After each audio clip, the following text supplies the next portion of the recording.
China camp সংলগ্ন হোরগাতি, নলতা, সরঙ্গা, রায়গঞ্জ, সিরাজগঞ্জ। আমাদের আজকে এই প্রোগ্রামটি আয়োজিত হয়েছে কেন্দ্রীয় কবরস্থানের উন্নতি প্রকল্পে। আজকের এই মাহফিলকে বাস্তবায়ন করবার জন্য আমার পরিচয় টুকরা যুবক ভাইয়েরা মাথার ঘাম পায়ে ফেলেছে, বুকের তাজা রক্তকে পানি করে তারা আজকের এই বিশাল মাহফিলকে আয়োজন করেছে এবং এলাকার মুরব্বী, আম্মাজান, মায়েরা, বোনেরা সহযোগিতার হাত বাড়িয়েছে। আয় আল্লাহ, আমরা আজ যেমন এই কোরআনের বাগানে একসাথে বসতে পেরেছি, আজকের মতো আমাদের সবাইকে তুমি মৃত্যুর পরেও জান্নাতুল ফেরদাউসে একসাথে মেহমান হিসেবে কবুল করে নিও। পরের সবাই আওয়াজ দিয়ে আমিন। আমি আর ডান বাম কথা বলতে চাই না, আজকে একটা চমৎকার বিষয়ে কথা বলতে চাই, যেটা হয়তো বা আপনারা এভাবে এর আগে কখনো শোনেন নাই। তো চমৎকার বিষয়ে যাওয়ার আগে আমাদের একজন মান্যগণ্য ব্যক্তি আসছে, স্লোগানটা না দিই উনি চলে আসুন, স্লোগানটা না দিই ওনারই সমস্যা, উনি চলে আসুন, স্যারকে আসতে দেন। আমরা সবাই একটা কাশি দিব, আমার দিকে তাকান। নাউজুবিল্লাহ, এত আস্তে কাশি দিলে হয় না, জোরে কাশি দেন। আমার সঙ্গে তাকবীর দেন, নারে তাকবীর, নারে তাকবীর। আল কোরআনের আলো হয় না, সংসদে জালো। ওকে, লেটস ট্রাই अगेन। আল কোরআনের আলো, হাত জাগিয়ে আল হাদিসের আলো। কোরআন হাদিস যেখানে, আলেম ওলামা যেখানে, সিরাজগঞ্জবাসী যেখানে, আল্লাহ যেন এই স্লোগানকে কবুল করে। পড়ে সবাই আমিন।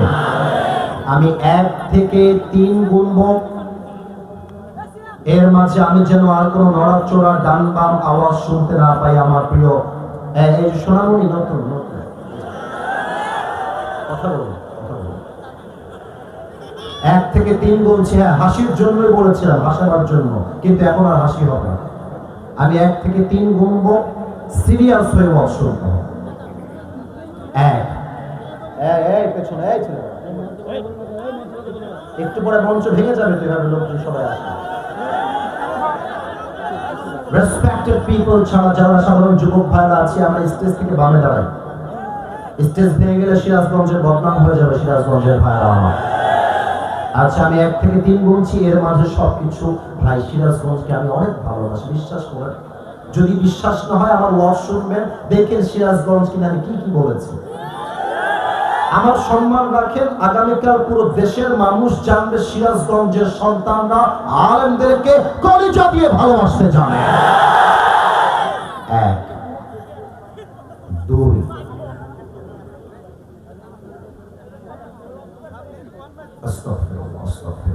3। মাশাআল্লাহ, পরিবেশ 95% সুন্দর হয়ে গেছে। প্রিয় সিরাজগঞ্জের সরঙ্গাবাসী, আজকে আমাদের আলোচনার বিষয় হচ্ছে এমন একজন মহিয়সী জান্নাতি নারীর জীবনী, যে নারীর নামটা আমি বলবো না, নামটা আপনারা বলবেন। আমি কিছু ক্লু দিচ্ছি, আমি কিছু আলামত বলে দিচ্ছি, দেখা যাক সিরাজগঞ্জের মুরব্বী এবং যুবকরা আমাকে আনসার করতে পারে কিনা। নবীজির উত্তর যেন আসতে না আসে। নবীজির কোন পুত্র সন্তান তথা ছেলে সন্তান দুনিয়াতে কেউ কি বেঁচে ছিল? উত্তরটা সঠিক, কিন্তু আসতে শুনলাম, কেউ কি বেঁচে ছিল? যখন কাফেররা নবীজিকে বলতে শুরু করলো যে মুহাম্মদ, তুই তো লেজ কাটা বংশের মানুষ, নাউজুবিল্লাহ বলবেন না, তুমি লেজ কাটা বংশের হওয়ার জন্য তোর কোন সন্তান দুনিয়াতে বেঁচে থাকে না, বলেন সবাই নাউজুবিল্লাহ। কাফেররা যখন চতুর্পাশ থেকে নবীজিকে বাজে ভাষায় গালিগালাজ শুরু করলো, বাজে ভাবে কটাক্ষ শুরু করলো, নবীজি হতাশ হয়ে গেলেন। হায় হায়, আমার কোন সন্তান দুনিয়াতে বেঁচে থাকে না কেন? কাফেররা আমাকে গালি দেয় কেন? আমার কি এমন সন্তান আসবে না যার দ্বারা আমার বংশটা বিস্তার পাবে? নবীজির বংশকে বিস্তার করবার জন্য নবীজিকে একজন কন্যা সন্তান আল্লাহ তাআলা দিলেন। বলেন তো সেই মেয়েটার নাম কি ছিল? ফাতেমা রাদিয়াল্লাহু তাআলা আনহা। মাশাআল্লাহ, আমি তো উত্তর পেয়ে গেলাম। আচ্ছা, একজন নারী যার পেট থেকে দুইজন সন্তান এসেছে, দুইজনই জান্নাতের সর্দার, ওই নারীর নাম কি? আপনার ভয় পান কেন রে ভাই? বুকের পাটা আওয়াজ দিয়ে বলবেন, বলেন সবাই, কি মা? রাদিয়াল্লাহু তাআলা আনহা। আচ্ছা বলেন তো, আমার নবীজি তার প্রত্যেকটা মেয়েকেই ভালোবাসতেন। বাবারা মেয়েদেরকে ভালো একটু বেশি বাসে, আর মায়েরা ছেলেদেরকে একটু বেশি ভালোবাসে। ভুল বললাম না ঠিক বললাম? বলো। দেখবা মেয়েরা বাবার কাছাকাছি থাকে বেশি, আর ছেলেরা মায়ের কাছাকাছি থাকে বেশি। ইভেন আমাদের মনের কষ্ট মাঝে মাঝে বাবা না বুঝলে কি হবে, আমাদের ছেলের কষ্ট মা কিন্তু ঠিকই বোঝে, তাই না বলো? তো নবীজি সব মেয়েকেই ভালোবাসতেন, তবে একজন মেয়েকে নবীজি একটু বেশি ভালোবাসতেন। বলেন তো ওই মেয়েটার নাম কি মা? রাদিয়াল্লাহু তাআলা আনহা। আচ্ছা বলেন তো, এক সাহাবী যাকে বলা হয় আসাদুল্লাহি আল-গালিব, আল্লাহর সিংহ, ওই বীর বাহাদুর একজন নারীকে বিয়ে করেছিলেন, ওই নারীর নাম কি মা? রাদিয়াল্লাহু তাআলা আনহা। আজকে আমরা ফাতেমার বায়োগ্রাফিকে from beginning to the last as much as we can, যতটুকু আমরা পারি শুনতে চাই যে তার জীবনীটা কেমন ছিল। এখন প্রশ্ন হতে পারে, হুজুর আপনি একটু আগে বললেন পার্লামেন্ট চলবে কোরআন দিয়ে, আপনি একটু আগে বললেন দেশ চলবে আল্লাহর কোরআনের সংবিধান দিয়ে, ওই কথার সাথে ফাতেমার জীবনের সম্পর্কটা আসলে কোথায়?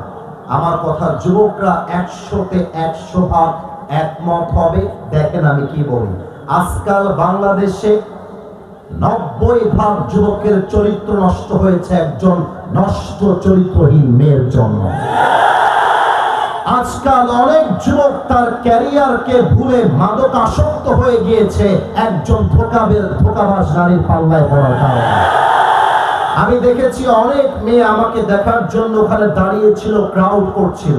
With due respect, I salute all the women in this program. সবাইকে আমি স্যালিউট জানাই। তবে প্রত্যেকটা মেয়েকে বলতে চাই, সলঙ্গার এই মাহফিল থেকে, সিরাজগঞ্জের এই মাহফিল থেকে আমি তোমাদের বড় ভাই হয়ে বলছি, মাথায় রাখবা, দাড়ি টুপি রাখলে যেমন হুজুর হওয়া যায় না, বোরকা পড়লেই তেমন দিনদার ফাতেমার মতো মেয়ে হওয়া যায় না। সিরাজগঞ্জের শহরে যত মেয়ে প্রেম করে বেড়ায়, রাজশাহী গিয়ে যত মেয়ে পার্কে প্রেম করে বেড়ায়, আমি জানি এটা বললে অনেকের গা জ্বলবে, অনেকে আমার ব্যাপারে বাজে মন্তব্য করবেন, বাট আই ডোন্ট কেয়ার। আমি হক কথা বলবো, হক কথা বলতে আমি আসিফ হুজুর কোনো আপোষ করতে পারবো না। পার্কে যত মেয়ে বাদাম খায় আর প্রেম করে বেড়ায়, তার 80 ভাগ মেয়ে বোরকা ওয়ারিরাই প্রেম করে বেড়ায়। বলো আমার কথা ভুল বললাম না ঠিক বললাম? বলো। আজকালকার অনেক মেয়ে যখন বোরকা পরে পার্কে প্রেম করে, আমার বলতে মনে চায় উপরে ফিটফাট, ভেতরে পুরোটাই সরলতা।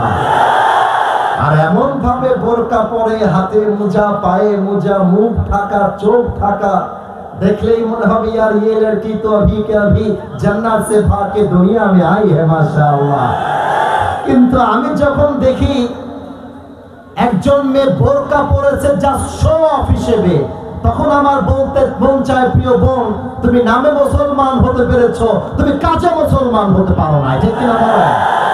তাহলে ফাতেমা রাদিয়াল্লাহু তাআলা আনহার স্ট্যাটাস যদি জানতে পারেন, তার লাইফ স্টাইল যদি জানতে পারেন, আগামীকাল থেকে আশা রাখা যায় সিরাজগঞ্জের কোন মেয়ে তার স্বামীর চোখে চোখ রাঙিয়ে কথা বলতে পারবে না। ফাতেমার জীবনী জানলে কোন মেয়ে টিকটকে গিয়ে নাচতে পারবে না। আমরা সবাই জানতে চাই না কি চাই না? আওয়াজটা আসতে পাইলাম? ক্যামেরায় রেকর্ড হচ্ছে, আরো আসতে পাইলাম? চাই না কি চাই না? আসুন আমরা জীবনীটা শুরু থেকে শুরু করি।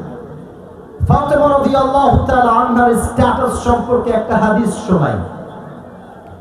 আল্লাহর রাসূল বলেছেন, নাদা মুনাদিন ইয়াউমাল কিয়ামাতি ইয়া আহলাল জাম'i গাদ্দু আবসারাকুম হাত্তা তামুররা ফাতিমা।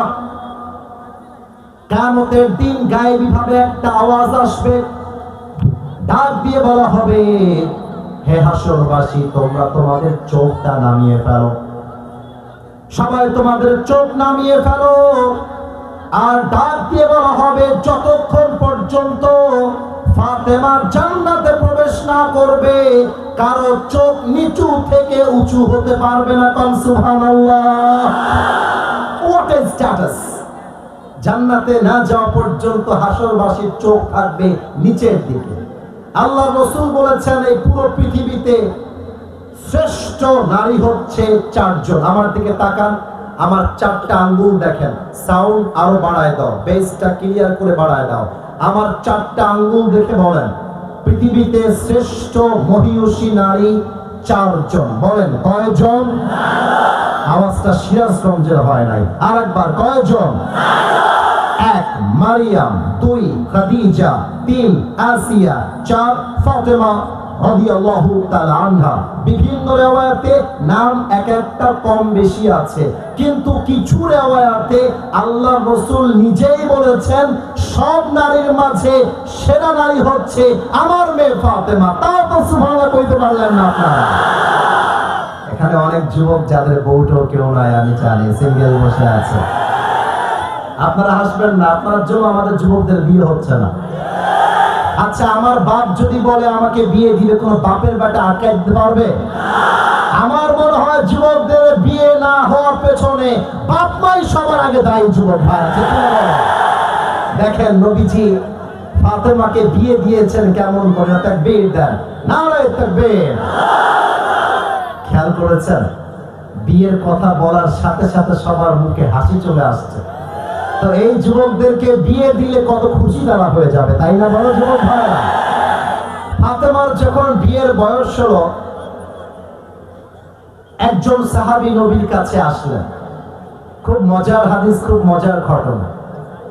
এসে বলছে, ইয়া রাসূলুল্লাহ, আমি আপনার মেয়ে ফাতেমাকে বিয়ে করতে চাই, স্ত্রী হিসেবে আমি ফাতেমাকে পেতে চাই। হে রাসূল, এই ছেলে কই যায়, এটা এর জীবনেও বিয়ে হবে না। আপনারা উঠতে দিলেন কেন? খবরদার, দুই বিয়ে হয়েছে। আচ্ছা ঠিক আছে, কেউ যদি উঠে যায়, একজনকে দেখলাম, এবার যদি কেউ উঠে যায় লুঙ্গিটা টান দিয়ে ধরে বসায় দেওয়া লাগবে। নবীজি, আপনি কি আপনার মেয়েকে আমার সাথে বিয়ে দিবেন? নবীজি ইয়েসও বললেন না, নো বললেন না। আমার মাথার দিকে সবাই তাকাবেন। নবীজি মাথাটা নিচু করে বসে আছে। ওই সাহাবী বুঝে গেছে এখানে আমার বিয়ের প্রস্তাব খাটবে না, আই অ্যাম রিজেক্টেড, আমার বিয়ে ক্যান্সেল, বের হয়ে গেছে। আর এক সাহাবী আসছে, এসে বলছে, ইয়া রাসূলুল্লাহ, আমি আপনার মেয়েকে বিয়ে করতে চাই, আপনি কি এই বিয়েতে রাজি আছেন কিনা? নবীজির মাথা নিচু, চুপচাপ, ইয়েসও বলছেন না, নো বলছেন না, চুপচাপ মাথা ঝাঁকিয়ে বসে আছেন নিচের দিকে। ওই সাহাবীও বুঝে গেছে আমার এখানে বিয়ে হবে না, I am rejected, let's go outside. বাড়ি থেকে বের হয়ে গেছে। বাহিরে যখন গিয়েছে, ওখানে আরো দুইজন সাহাবী আছে। আমার দুইটা আঙ্গুল দেখে বলবেন সিরাজগঞ্জের ভাইয়েরা, বাহিরে আরো কয়জন সাহাবী আছে? এরা কথা বললেই তো মাঠ কাঁপবে, এদের কথার আওয়াজ নাই। বলেন কয়জন? এক আব্দুর রহমান বিন আউফ, আর হচ্ছে আলী রাদিয়াল্লাহু তাআলা আনহু। যুবকরা কান খাড়া রাখবা সবসময়, কথা যেন মিস না হয়ে যায়। তা আব্দুর রহমান বিন আউফ আলী রাদিয়াল্লাহু তাআলা আনহু খুব কাছের বন্ধু। এখানে আলেম ওলামা আছেন, তারা আমার চাইতে অনেক বেশি জানেন, তারা আমার চাইতে আরো বেশি জ্ঞান রাখেন। তা আব্দুর রহমান বিন আউফ বলছে, বন্ধু, সবাই তো ফাতেমাকে বিয়ে করতে চায়, কিন্তু নবীজি কিন্তু সবাইকে বিয়ে দিবে না ফাতেমার সাথে। আমার বিশ্বাস বন্ধু আলী, তুমি যদি একবার প্রস্তাবটা নিয়ে যাও, আমি তোমার বন্ধু হিসেবে বলছি, নবী তোমার মতো সন্তানকে, তোমার মতো ছেলেকে খালি হাতে না বলে ফিরাই দিবে না। তাও তো সুবহানাল্লাহ বলতে পারবে না। দেখবা বন্ধু বন্ধুকে মোটিভেট করলে একটু গায়ে জোর আসে। বন্ধু যখন বলে বন্ধু তুই পারবি, তখন আমার মনটা বলে হ্যাঁ আমি আসলেই পারবো, ঠিক না? এবার আলী রাদিয়াল্লাহু তাআলা আনহু বলছে, বন্ধু, আমি যে বিয়ের প্রস্তাব নিয়ে যাব, আমার না আছে টাকা, না আছে বড় কোনো ব্যবসা, না আছে মদিনার বুকে বিশাল কোনো বাড়ি, আমি শিওর হয়ে বলতে পারবো আল্লাহ রাসূল আমার সঙ্গে ফাতেমাকে বিয়ে দিবে না। আব্দুর রহমান বিন আওফ বলছে, চান্স নিলে সমস্যা কি? ট্রাই তো করে দেখতে হবে, কথা ঠিক আছে কিনা বলেন না আপনারা সবাই, একবার ট্রাই করে দেখো। এবার আমি একটু অভিনয় করব হাদিসটা বোঝাবার জন্য, ডোন্ট টেক ইট আদারওয়াইজ, রাগের দিকে নিবেন না। আমি চাই আমি একা বুঝলে হবে না, মুরব্বী যুবক মা বোন সবাইকে বুঝতে হবে, ঠিক না? আল্লাহ রাসূল মসজিদে নববীতে বসে আছেন, চুপচাপ বসে বসে নবীজি জিকির করছেন। এরই মাঝে আলী রাদিয়াল্লাহু তাআলা আনহু নবীর কাছে এসে দাঁড়িয়ে গিয়েছে। কিন্তু আমাকে না দেখলে হাদিসের প্র্যাকটিক্যাল মিনিংটা বুঝবেন না। Look at my physical structure, আমার দিকে তাকান। আলী এভাবে দুইটা হাত বেঁধে, দ্য হেড ওয়াজ ডাউন, মাথাটা নিচের দিকে ছিল, এভাবে দাঁড়িয়ে আছে নবীর সামনে। নবীজি ডাক দিয়ে বলছে, মা লাকা ইয়া আলী, হে আলী তোমার কি হয়েছে, কেন এসেছো, কি বলতে চাও বলো না, কেন চুপচাপ কেন? আলী চুপচাপ দাঁড়িয়ে আছে, বলছে কিছু নাই। কারণ একজন মেয়ের কাছে যদি মেয়েকে পছন্দ হয়, প্রস্তাব দেওয়া কত কঠিন বাবার কাছে, এটা আমার যুবকরা ছাড়া কেউ বুঝবে না। তখন আলী চুপচাপ দাঁড়িয়ে কথা বলছে না। নবীজি সায় দিলেন, আলী বলো কি বলতে চাও, নো প্রবলেম, আমাকে বলো। আলী খুব নরম সুরে বলছে, নবী আমি আপনার মেয়ে ফাতেমাকে বিয়ে করতে চাই, আপনি কি রাজি আছেন কিনা? সুবহানাল্লাহ। এখন নবীজি আগের বারও চুপ ছিলেন, second time he was silent, চুপ ছিলেন। কিন্তু এবার আলী যখন বলেছে আমি আপনার মেয়েকে বিয়ে করতে চাই, নবীজি কোনো কথা না বলে জাস্ট বলেছেন আওয়াজ দিয়ে, ইনশাআল্লাহ। কিন্তু আলী আবার এই ইনশাআল্লাহর অর্থটা বুঝে নাই, প্যাচ লেগে গেছে। বাহিরে বের হয়ে আসছে, আব্দুর রহমান বিন আওফ বলছে, বন্ধু গেল আমার হাসি মুখে, কিন্তু ফিরে আসলো বাংলার পাঁচের মতো মুখ করে, ব্যাপার কি? হ্যাঁ বন্ধু, কি ব্যাপার, তোমার বিয়ের প্রস্তাব কি ইয়েস নাকি নো? আলী বলছে, বন্ধু নো, আমার বিয়ে হবে না। আব্দুর রহমান বিন আওফ বলছে, আই ক্যান্ট বিলিভ দিস, এটা বিশ্বাসই হয় না, আগে বলো নবীজি কি কিছুই বলে নাই? বলছে, হ্যাঁ একটা শব্দ বলেছে, নবী জাস্ট বলেছে ইনশাআল্লাহ। আব্দুর রহমান বিন আওফ বলছে, আরে বন্ধু ডাজন্ট মেক এনি সেন্স, তোর মাথায় কি বুদ্ধি নাই? আরে নবীর ইনশাআল্লাহ মানে বিয়ে অর্ধেক হয়ে গেছে। সুবহানাল্লাহ। এবার নবীজির কি চমৎকার আদর্শতা খেয়াল করবেন। আব্বাজান, যারা আব্বাজান আছেন আপনাদের পায়ে হাত রাখলাম। আমি কবে আসবো আর জানি না এই এলাকায়, তবে বলে দিয়ে যাই, নিজের মেয়েকে বিয়ে দেওয়ার সময় আগে মেয়েকে বলবেন ওই পাত্র আপনার মেয়ের পছন্দ হয়েছে কিনা। অনেক মেয়ে আছে আজকাল টাকা পাইলে, সরকারি চাকরি পাইলে বুইরা টাকলা ভুড়িওয়ালার সাথে বিয়ের পিড়িতে বসে যাওয়ার জন্য। নবীজি এবার ফাতেমার কাছে আসছে, এসে বলছে, আম্মা জান আমি আপনার জন্য একজন পাত্র দেখেছি আপনার স্বামী হিসেবে। ফাতেমা চুপচাপ বসে আছে, বিয়ের প্রস্তাব তো মেয়েরা একটু লজ্জা বেশি পায়। তাই এবার নবীজি বলছে, ফাতেমা তুমি কি বিয়েতে রাজি আছো মা? ফাতেমা বলছে, আব্বাজান পাত্রের নাম কি আগে তাই বলে। এবার নবীজি বলছে, পাত্রের নাম হচ্ছে ইসমুহু আলী, ওর নাম হচ্ছে আলী। অবাক করা বিষয় হচ্ছে, প্রস্তাব আসার আগে থেকেই আলী যেমন ফাতেমাকে পছন্দ করে, ফাতেমাও তেমন আলীকে মন থেকে পছন্দ করে। সুবহানাল্লাহ করবেন না আপনারা? এই ফাতেমা তুমি কি রাজি নাকি রাজি না? চুপচাপ ফাতেমা বসে আছে। নবীজি একটু খেয়াল করে দেখছে, ফাতেমা মুচকি মুচকি হাসতেছে। আর বিয়ের ব্যাপারে হাদিসে আসছে, কোন মেয়ে যদি হ্যাঁ না বলে জাস্ট একটা মুচকি হাসি মেরে দেয়, বুঝে নিবেন ডাল মে কুছ কালা তো জরুর হ্যায়। নবীজি বলছে, ফাতেমা তোমার মতামত আমি বুঝে গেছি, এবার বিয়ে দেওয়ার পালা। এবার নবীজি বললেন, আমার ফাতেমার সঙ্গে আলীর বিয়ে হবে, এটা আমি নবীর সিদ্ধান্ত নয়, এটা আমার আল্লাহর সিদ্ধান্ত। তবুও আমি আমার মেয়ের থেকে অনুমতি নিয়ে বুঝালাম, যখন তোমরা তোমাদের মেয়েকে বিয়ে দিবা, যাত্রার সঙ্গে গাঞ্জাখোরের সঙ্গে নয়, তোমার মেয়ে যাকে পছন্দ করে তাকে বিয়ে দেওয়া লাগবে। এটার নামই নবীর আদর্শ। যুবক ভাইরা আমার, আচ্ছা আমার দিকে একবার তাকায় বলেন তো, এই যে আমার হাতে নাড়তেছি, এটার নাম কি? এরা বলেছে, আপনারা বলেন। আচ্ছা মাইকটা হটালাম, এইটার নাম কি? একটা অবাক করা বিষয় দেখেছেন, আমার স্টেজে বেশিরভাগ মানুষ দাড়িওয়ালা আছে, আমার সামনে দাড়িওয়ালা বসে আছে। একটা প্রশ্ন না করে আজকে পারলাম না, আমাকে দাড়িতে কি আনস্মার্ট লাগতেছে? এত আসতে বললে আমি খুব রাগ করব। আমাকে দাড়িতে খ্যাত খ্যাত লাগতেছে? এই যে এত আলেম ওলামা, আমার আব্বাজান সভাপতি সাহেব, আমাদের সবার দাঁড়িয়ে আছে, আমাদেরকে দেখতে কি অসুন্দর লাগতেছে? কিছু মেয়ে আছে দেখবা,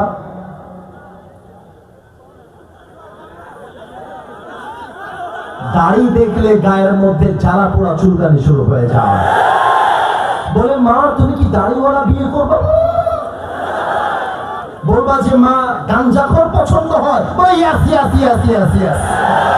এবং আমি আমার সিরাজগঞ্জের মাহফিলে বলেছিলাম, যেই মেয়েদের আজকাল দাড়িওয়ালা পছন্দ হয় না, এদের জন্য বিটিএস এর হিজরা ছাড়া সেকেন্ড কোন অপশন আমাদের কাছে নাই।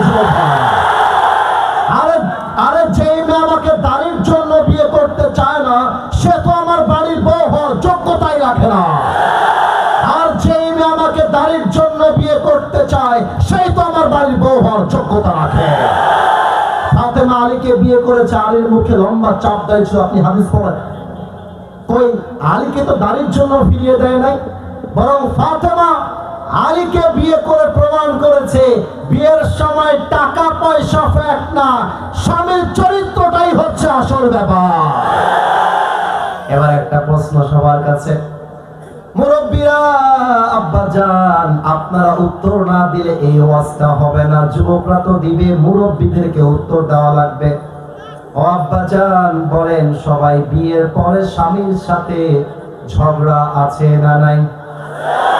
আওয়াজটা পাই না। বল, স্বামীর ঝগড়া বিয়ের পরে আছে না নাই? একদিন আলী এবং ফাতেমা দুইজন ঝগড়া লাগছে, সেই ঝগড়া কিন্তু মজার ঝগড়া, ভালোবাসার ঝগড়া। ঝগড়া লেগে আলী রাদিয়াল্লাহু তাআলা আনহু বলছে, ধুর, এই বাড়িতেই আর থাকবো না। আলী রাদিয়াল্লাহু তাআলা আনহু বাড়ি থেকে বের হয়ে চলে গেছে। কিন্তু ফাতেমার কপাল খারাপ, ওই সময় নবীজি বাসায় আসছে, এসে দেখছে জামাই নাই, শুধু মেয়ে আছে। নবীজি বলছে, ফাতেমা, আইনা আলী, তোমার স্বামী কোথায়? ফাতেমা তো ভয়ে আছে, আব্বা যদি জানতে পারে আলী রাগ করে আমার উপরে বের হয়ে গেছে, আমার তো খবর আছে। আর আমাদের এই যুগে হলে কি হবে, যদি মেয়ে বলে আমার স্বামী আমাকে একটু রাগ দেখিয়েছে, শ্বশুর বলবে, কোথায় জামাই সাহেব, আজকে জামাইয়ের একদিন কি আমার একদিন আছে না নাই? নবীজি বলছে, ইয়া ফাতেমা আইনা আলী, আলী কোথায়? ফাতেমা বলছে, আপনার জন্য একটু বাহিরে গেছে, ঘুরতে গেছে। ঘুরতে গেছে মানে কোথায় গেছে, অ্যাড্রেস বলো। ফাতেমা থরথর করে কাঁদছে। ফাতেমা বলছে, আব্বাজান, আসলে আমার সঙ্গে আলী একটু ফাইট হয়েছে, ঝগড়া, তো আলী রাগ করে বাড়ি থেকে বের হয়ে গেছে। নবীজি বলছে, কত বড় সাহস তোমার, তোমার স্বামী তোমার উপর নারাজ হয়ে গিয়েছে। মনে রাখবা, যার স্বামী নারাজ আর ওই মেয়ে যদি ওই অবস্থায় মারা যায়, আল্লাহর জান্নাত তার জন্য হারাম হয়ে যায়। নবীজি বলছে, তুমি থাকো, আমি তোমার স্বামীকে নিয়ে আসছি। নবীজি বের হয়ে গেছে। এই আপনাদের এটা খ্যাত না? এই যে এই জায়গাটা না, ভুল হলে বলবেন, খ্যাত না এই জায়গাটা? ওই যে সরিষা, ওরে মাশাআল্লাহ, কি সুন্দর ভিউ দেখা যায়। আচ্ছা, এটা আমাদের খ্যাত, এটা আমার মজা করলাম, হাদিসে আসে। নবীজি বাহিরে বের হয়ে দেখতেছে আলী বাড়ির থেকে দূরে একটা মাটিতে এভাবে শুয়ে আছে, মাটিতে। মানে বইয়ের উপরে রাত উঠলে যে স্বামীদের কি হয়, এটা স্বামী ছাড়া আর কেউ বুঝতে পারবে না। মনে হয় যে থাপড়ায় দাঁতটা ফেলাই দেয়, আবার ভাবি যদি মামলা হয়ে যায় ঝামেলা হয়ে যাবে। তো আলী তো আর মারতে পারে নাই, আলী রাগে কিটমিট করতেছে, মাটিতে শুয়ে আছে। নবীজি গিয়ে ডাক দিয়ে বলছে, ইয়া আবুত্তুর, এই মাটির বাপ, এই আলী ওঠো। আলী লাফ দিয়ে উঠছে, আরে কি ব্যাপার, কে আসলো রে বাবা? দেখছি নবীজি দাঁড়ায় আছে। নবীজি বলছে, আলী চলো বাসায় চলো। আলী বলছে, আমি বাসায় যাবো না। ওদের মুসলমানদের রেখে করে বাচ্চা মানুষ সেলফির জন্য মারামারি। ডানে যাও, স্টেপ ব্যাক, थोड़ा सा पीछे हट जाओ मेरे दोस्त, थोड़ा सा पीछे। হ্যাঁ মাশাআল্লাহ। আলী বলছে, আমি যাবো না, আমি যেতে পারবো না। নবীজি বলছে, আরে চলো। ধরে নিয়ে আসছে বাড়িতে। এই আমার কথা বোঝা যায় তো নাকি? এবার আমি একটু মাইক থেকে পেছনে গেলাম। আলীকে ধরে নিয়ে আসছে নবীজি, ফাতেমা ঘরে খাটে বসে আছে। আলীকে যখন নবীজি ধরে নিয়ে আসছে, ফাতেমা রাগের ঠেলায় মাথা উঁচু করছে না, এবার বসে আছে। রাগ, মেয়েদের রাগ যেমন হয় আর কি। নবীজি আলীকে নিয়ে এসে বলছে, তুমি তোমার বউয়ের পাশে বসো। আলী ফাতেমার পাশে বসে গেছে। এবার নবীজি কি করেছে খেয়াল করেন। নবীজি ফাতেমার হাতটা নিয়ে বলছে, মা তোমার হাতটা আমার বুকে রাখো। ফাতেমা তার হাতটা নবীজির বুকে রেখেছে। নবীজি বলছে, আলী রাগ করলে চলবে না, তোমার হাতটা আগায় দাও। এবার আলীর হাতটা নিয়ে ফাতেমার হাতের উপরে রেখেছে এবং এই দুই হাতের উপরে নবীজি তার নিজের হাত মোবারক রেখে দিয়েছে। বলছে, আলী বলো, ফাতেমা আই লাভ ইউ, আমি তোমার ভালোবাসি। আলী বলতেছে, হায় হায় হায়, দোষ জারি হোক, সরি বলতে হয় পুরুষদেরকে, তাই না? আলী বলছে, ঠিক আছে ফাতেমা, আমি তোমাকে অনেক ভালোবাসি। এবার নবীজি বলছে, ফাতেমা তুমিও বলো, আমি তোমাকে অনেক ভালোবাসি। ফাতেমা বলছে, হ্যাঁ আমি অনেক ভালোবাসি। বাস এই কথা বলার সাথে সাথে যত রাগ অভিমান ছিল মাটিতে মিশে গেছে। স্বামী স্ত্রী মিলে একাকার হয়ে গিয়েছে। নবীজি বাড়ি থেকে সোজা গিয়েছে মসজিদে নববীতে। সাহাবায়ে কেরাম বলছে, হে রাসূল, আপনাকে দেখে কেন যেন মনে হচ্ছে এত মুচকি হাসি, এত সুন্দর হাসি, আপনার মুখ থেকে কেন যেন নূরের আলো বের হচ্ছে। সুবহানাল্লাহ।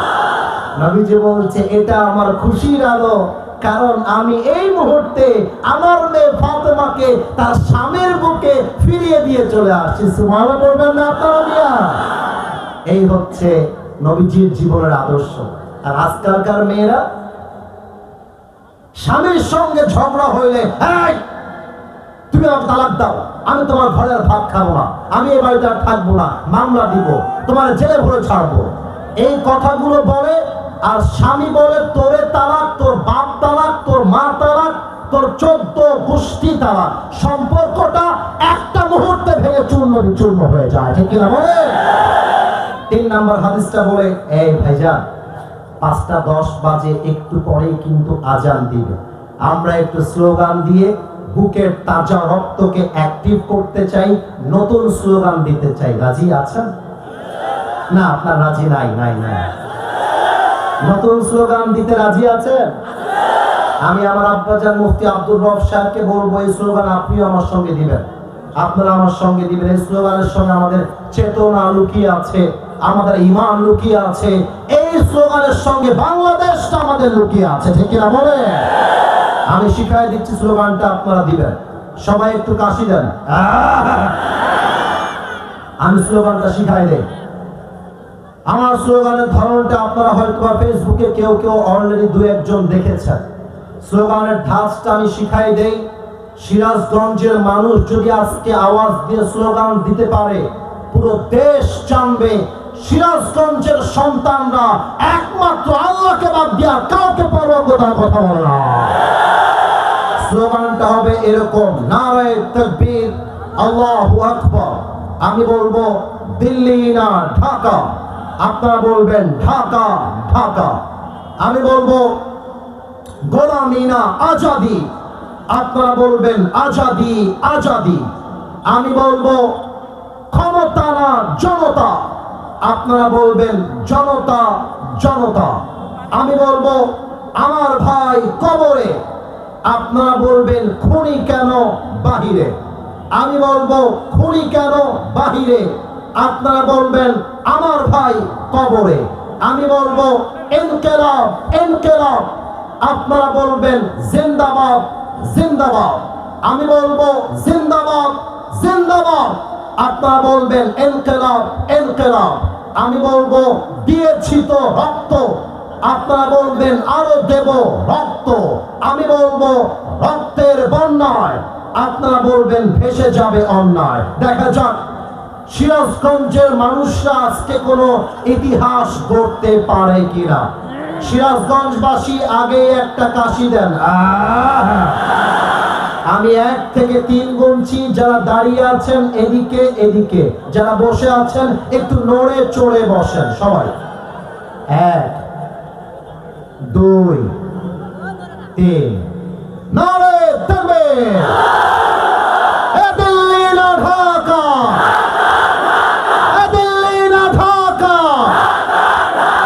গোলামি না আজাদি, ক্ষমতা না জনতা, এই আপোষ না সংগ্রাম। আমার ভাই কবরে, আরে খুনি কেন বাহিরে। ইনকিলাব ইনকিলাব, জিন্দাবাদ জিন্দাবাদ। এ দিয়েছি তো রক্ত, এ রক্তের বন্যায়। নারে তাকবীর। আপনাদের আওয়াজ প্রমাণ করলো কোন বিড়ালের বাচ্চা বসে নেই। আমার সামনে সব সিংহ পুরুষগুলো আজকে বসে আছে। Everybody raise your 2 hands. সবাই 2টা হাত তোলেন আল্লাহর দরবারে। কেউ যেন বাদ না যায়। আমি 2টা ওয়াদা করাবো, কারণ আমি খেয়াল করি নাই যে একটু পরে আজান দিবে। আমি 1 ঘন্টা যে পার হয়ে গেছে আমি খেয়ালই করতে পারি নাই। আমার সঙ্গে 2টা ওয়াদা জবান খুলে করতে হবে। একটু ডাক দেন সবাই মিলে আল্লাহ। পেছনে তো অনেক যুবক, আপনারা সবাই মিলে ডাক দেন, বলেন আল্লাহ তোমার শাহী দরবারে দিল থেকে তওবা করছি। ও আল্লাহ, তুমি আমার জীবনের সব গুনাহ মাফ করে দাও। আওয়াজ দিয়ে বলেন সবাই আমিন। 2 নাম্বার ওয়াদা বলেন আল্লাহ। আওয়াজটা একটু কমে গেছে। Let's repeat again. বলেন আল্লাহ। ও আমার আল্লাহ, আজ আমি দিল থেকে আওয়াজ দিয়ে একটা বাক্য বলবেন। বলেন সবাই ওয়াদা দিলাম। এটা জোরে বলতে হবে। বলেন ওয়াদা দিলাম।